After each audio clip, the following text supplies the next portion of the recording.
We tend to look back at the Middle Ages with a rather romantic eye, a time of castles, kings, and knights in shining armor. But as we know, history is never simply black and white. If we take a closer look, we tend to discover a darker reality of violence and even war crimes. Shocking and heinous acts were committed by both sides during many medieval conflicts and had devastating effects on the civilian population. Join us as in this video, we uncover the dark side of medieval warfare and delve into the atrocities of war crimes here on History Unveiled.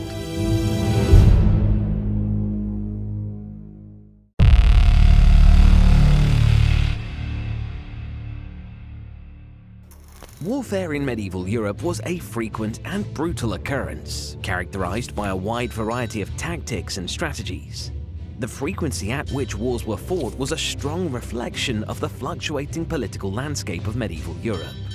During the Middle Ages, Europe was a continent of competing kingdoms, principalities, and empires, and political tensions were pretty much a constant feature of life.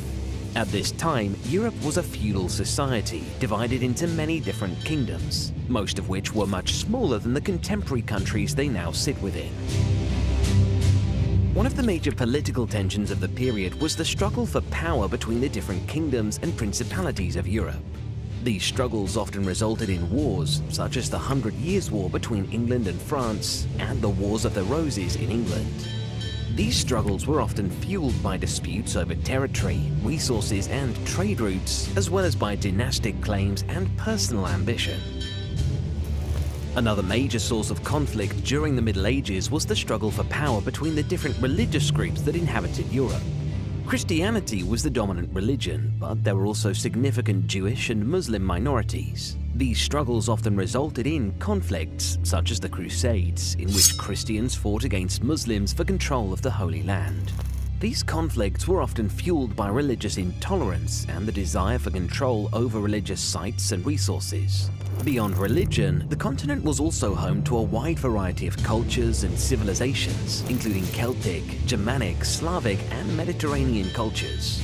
There was often tension between them that resulted in conflicts, such as the Viking invasions and the Mongol invasions. These types of conflict were often fueled by cultural and ethnic differences, and again the desire for control over resources and trade routes. Depending on the nature of the conflict, different styles of warfare were used.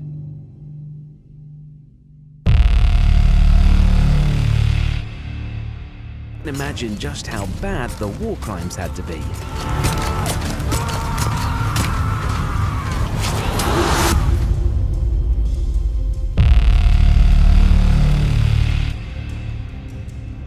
Of course, back in the Middle Ages, there was no such thing as a war crime. While courts of law did exist, war was simply war. The idea of a war crime is tied to the very modern idea that war should have certain rules. Generally speaking, historical wars have been lawless, and people would stop at no length of atrocity when it came to fighting one another. However, for the purpose of this video, let's take a look at the types of atrocities that were committed on non-warring populations, the kind that today we would most certainly consider to be completely inhumane and crimes against humanity.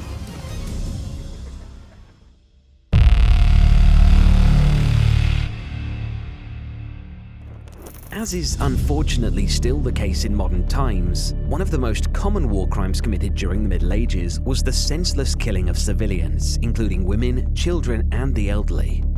It was often done as a means of terrorizing and subjugating the population, and was intended to force them to either surrender or flee. This type of violence against civilians was not limited to one side in the conflict, but was committed by both sides. Sometimes entire villages or towns would be slaughtered as a way of enacting force and violence over a population.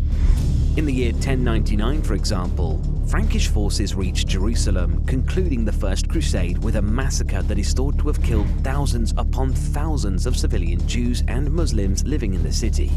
Immediately following the Battle of Knockmary in 1490, members of the Highland Scottish clans Drummond and Campbell burned the old kirk at Moniverde, killing many Clan Murray folk who were holed up inside it. War crimes like these were often committed as an act of vengeance.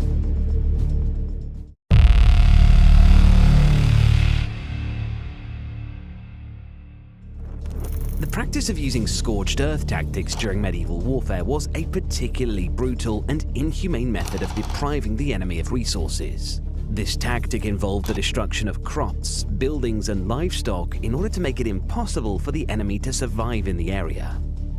As the name implies, the perpetrators of such war crimes would completely burn down villages, towns, and even cities, leaving nothing but ashes and ruins behind. This would make it impossible for the enemy to use the area as a base of operations, and would also deny them the resources they needed to continue the fight. The use of scorched earth tactics was not only devastating for the enemy, but it also had a severe impact on the civilian population. Many people were left without homes, food, and means of survival. The destruction of crops and livestock resulted in widespread famine and starvation among the civilian population. People were forced to flee their homes and seek refuge elsewhere, often becoming refugees. Once again, the burden of war trickled down to the civilian population in a way that caused suffering far beyond the limits of the battlefield.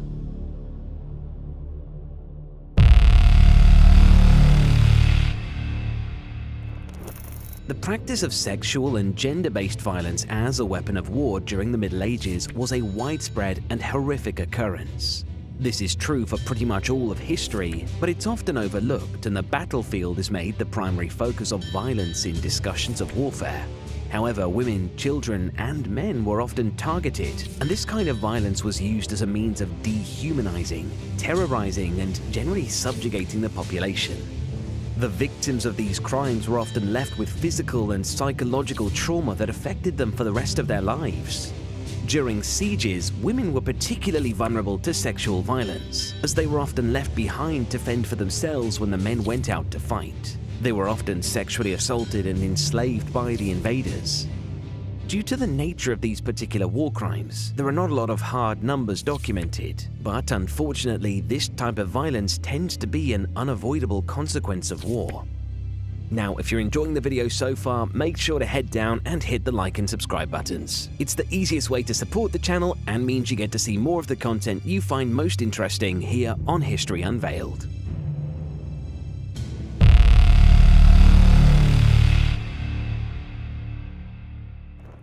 To put it lightly, medieval sieges were rough. Imagine being encircled within your city, under constant attack, without supplies coming in for weeks or even months on end. Nobody could enter or leave the city until such a siege was ended, and civilians lived in constant fear that their defenses would break down or that they would simply run out of food. During these sieges, war crimes were committed against civilians with alarming frequency. The attackers would use siege weapons such as mangonels and trebuchets to break down the walls and gates of the castle. They would often dig tunnels to undermine the walls and collapse them. The inhabitants of the town and cities under siege were often trapped, and their fate was at the mercy of the attackers. Starvation was also used as a weapon of war in these sieges, and many civilians went hungry or even died. There is also evidence of early forms of biological warfare being used as a medieval siege tactic that would be classified as a war crime by modern standards. Gabriele de Musi, a notary in the town of Piacenza, writes about such an account of the siege in Kaffa. The Italian town was under siege by invading Mongol forces, who reportedly threw the human remains of fallen soldiers who had contracted the plague. The human remains were flung into the city as a means of trying to infect the town with disease, and thereby wipe out soldiers and civilians alike. Tactics such as these are reported to have been used throughout Europe during the Middle Ages, and are one of the earliest examples of the use of cold, calculated, biological warfare as we would recognize it today. A grim point as it might be, we can at least be thankful that there are mechanisms in place to ensure that these kinds of atrocities are not permitted in the modern world. That's not to say that war crimes do not continue to be waged against innocent humans in our modern times, but at the very least we have learned something from our gruesome past and tried to make such behavior an offense that should never be repeated.